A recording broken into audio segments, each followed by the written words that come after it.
एकनाथ खडसे वो हिप्नोटाइज हो चुके हैं और होना भी चाहिए हिप्नोटाइज उनको सनातन के टीचिंग से, क्योंकि जो ऑर्गेनाइजेशन हिंदुस्तान को हिंदू राष्ट्र बनाने की बात करती है तो जाहिर है बीजेपी आरएसएस पूरा संघ उनकी सपोर्ट करता है और वो ये चाहते हैं कि हिंदुस्तान में 2023 तक हिंदुस्तान हिंदू राष्ट्र बन जाए। एमआईएम पार्टी नहीं चाहती।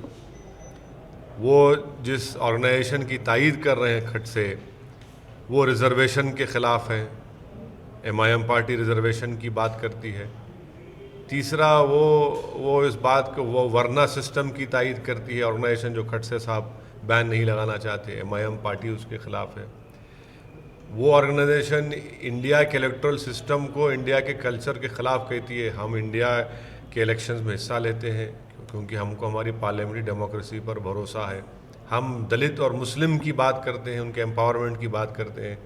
वो कहते हैं कि मुसलमान, क्रिश्चियन, जो हिंदू भाइयों में जो विष्णु और शिवा की पूजा करते हैं उनको तक नहीं मानते। उनके बुक में लिखा है। अब ऐसा लगता है कि शायद खडसे साहब कभी टाई पहन लिए थे, तो टाई पहनने से वो पूरे बैड वाइब्स उनमें आ गए और इसीलिए उनके पेट और सीने में दर्द हो रहा है, इसलिए वो इसी बात कर दिए।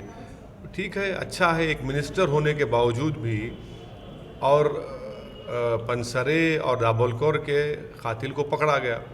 एक सीनियर मिनिस्टर अगर ये राय रखता है तो पुलिस को क्या मैसेज जा रहा है कि आप इन्वेस्टिगेशन खामोश हो जाइए।